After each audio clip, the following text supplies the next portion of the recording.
తెలంగాణలో 14 ఎంపీ సీట్లే టార్గెట్ గా అభ్యర్థుల ప్రకటన ఉంటుందన్నారు రాష్ట్ర ప్రణాళిక సంఘం ఉపాధ్యక్షులు చిన్నారెడ్డి. ఇప్పటికే 4 అభ్యర్థులను ప్రకటించామన్న చిన్నారెడ్డి మరొక 7 అభ్యర్థుల పేర్లు దాదాపు ఖరారైనట్లుగా తెలిపారు. మిగతా అభ్యర్థుల పేర్లు ప్రకటించేందుకు కసరత్తు జరుగుతోందన్నారు. ఇందిరమ్మ పాలన నచ్చే కాంగ్రెస్ పార్టీలోకి చేరికలు జరుగుతున్నాయంటున్న చిన్నారెడ్డితో మా ప్రతినిధి సతీష్ ఫేస్ టు ఫేస్. ఇటు ప్రధాన పార్టీలు ఇటు బీజేపీ, బీఆర్ఎస్, కాంగ్రెస్ తమ అభ్యర్థుల ప్రకటనపై కూడా ఫోకస్ చేస్తున్నాయి. ఈ నేపథ్యంలో ఇప్పటికే ఇటు బీఆర్ఎస్ తన అభ్యర్థులు కూడా ప్రకటించేసింది. ఇంకా 2 ఫైనల్ చేయాల్సి ఉంది. మరోవైపు ఇటు బీఆర్ఎస్ కూడా ప్రకటించే చూస్తుంది. మరోవైపు ఇటు కాంగ్రెస్ మాత్రం 4 మంది అభ్యర్థులు మాత్రమే ప్రకటించింది. మిగతా అభ్యర్థులపై కూడా కసరత్తు చేస్తుంది. మరి ఒకవేళ డిలే కావడం గల కారణాలు ఏంటి? ఇదే విషయంపై మనతో మాట్లాడడానికి రాష్ట్ర ప్రణాళిక సంఘం ఉపాధ్యక్షులు చిన్నారెడ్డి ఉన్నారు. వాళ్ళతో మాట్లాడదాం. సార్ చెప్పండి సార్, ఇప్పటి వరకు 4 మంది అభ్యర్థులు మాత్రమే ప్రకటించారు 17 పార్లమెంట్ స్థానాలకు సంబంధించి. ఎందుకు డిలే అవుతుంది? కాంగ్రెస్ లో అభ్యర్థులు చాలా మంది ఉన్నారంటున్నారు, పోటీ కూడా తీవ్రంగా ఉంది. డిలే కావడం గల కారణాలు ఏంటి? పార్లమెంట్ ఎన్నికల స్కెడ్యూల్ మొన్ననే విడుదల చేయడం జరిగినది. దాని ప్రకారంగా మే 13 నాడు మన తెలంగాణ రాష్ట్రంలో ఎన్నికలు జరగబోతా ఉన్నాయి. ఈరోజు మొదటి విడతలో ఏవైతే ఎన్నికలు జరగబోతున్నాయో కొన్ని రాష్ట్రాల్లో దాదాపుగా 100కు పైగా సీట్లలో ఎన్నికలు జరగబోతున్నాయో నోటిఫికేషన్ ఈరోజు వెలువడ్డది. నామినేషన్స్ ప్రక్రియ కూడా ఈరోజు మొదలవుతా ఉంది ఆ రాష్ట్రాల్లో. కానీ తెలంగాణకు సమయం ఉంది కాబట్టి మేమైతే డిలే అని అనుకోవడం లేదు.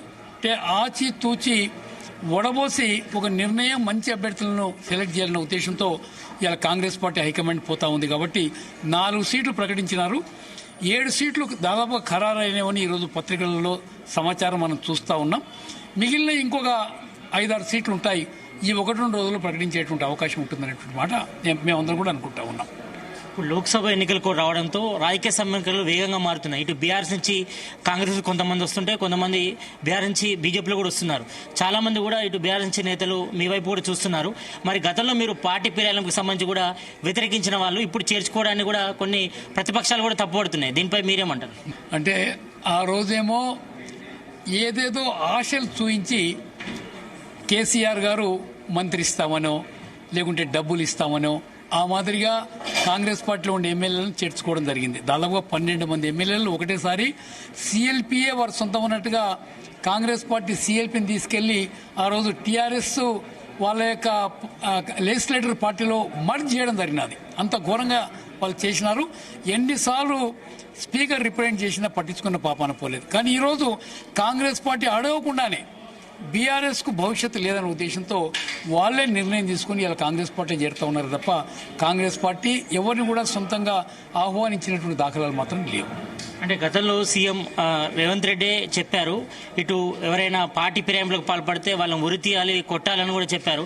మరి ఇప్పుడు అదే పార్టీ ఫిరాయింపులకు కాంగ్రెస్ పాల్పడుతుందనేది కూడా ఇటు బీఆర్ఎస్ నేతలు కొంతమంది ఆరోపిస్తున్నారు. దీన్ని ఎట్లా చూస్తారు మీరు? ఇప్పుడు వాళ్ళు ఎవరైతే పార్టీ మారుతున్నటువంటి ఎమ్మెల్యేలు, ఎంపీలు ఉన్నారో ఓర్చుకోలేక ఆ మాట మాట్లాడుతుంది తప్ప వాళ్ళకు కూడా తెలుసు సమాధానం, వాళ్ళకు కూడా తెలుసు. అందుకని చేసిన పాపాలు వాళ్ళే చేశారు.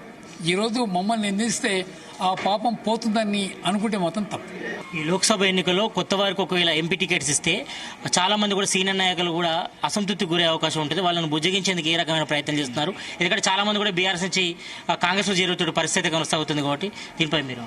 ఇప్పుడు ప్రభుత్వం సమన్వయంతో చక్కగా నడుపుతుందనే ఇతర పార్టీ వాళ్ళు ఈ పార్టీలో వస్తూ ఉన్నారు. ఇతర పార్టీ వాళ్ళు సామాన్యంగా అంత ఈజీగా గెలుపు అవకాశం లేకపోతే కాంగ్రెస్ పార్టీలోకి రారు. ఇలా కాంగ్రెస్ పార్టీలోకి హిమాహిమీలు వచ్చినారు, చాలా మంది కూడా వచ్చినారు. వాళ్ళకి ఆ నమ్మకం కుదిరింది కాబట్టి వచ్చినారు. కాంగ్రెస్లో ఉండే పెద్దలు కూడా ఎవరు ఎలాంటి మాట మాట్లాడకుండా, ఎందుకంటే ఇదేదో రేవంత్ రెడ్డి గారు ఇచ్చే టికెట్లు కాదు, లేకపోతే బట్టి గారు ఇచ్చేటువంటి టికెట్ కాదు. కేంద్రంలో ఉండేటువంటి హైకమాండ్ సిఈసి సోనియా గాంధీ గారు, మల్లికార్జున ఖర్గే గారు, దాని తర్వాత మనకు రాహుల్ గాంధీ గారు, ఇలాంటి పెద్దలందరూ కూర్చొని కేసీ వేణుగోపాల్ గారు అన్ని విషయాలు క్రోడీకరించి నిర్ణయం తీసుకుంటున్నారు. ఎక్కడ తప్పు జరుగుతలేదనే ఉద్దేశంతోనే పోతున్నారు. కాబట్టి ఎవరేం మాట్లాడడం లేదు. తప్పకుండా వాళ్ళ యొక్క గతంలో చేసిన సేవను గుర్తుపెట్టుకొని సముచిత స్థానం వాళ్ళకి ఇవ్వడం జరుగుతుందనే నమ్మకంతో ప్రతి కాంగ్రెస్ వ్యక్తి కూడా ఈరోజు ఉన్నాడు. మొత్తానికైతే తెలంగాణలో ప్రజా ఆమోదికమైన పాలన సీఎం రేవంత్ రెడ్డి అందిస్తున్నారు. అదేవిధంగా రాబోయే లోక్సభ ఎన్నికలకు సంబంధించిన అభ్యర్థులు కూడా కసరత్తు ముమ్మరం చేస్తాం. అందరికీ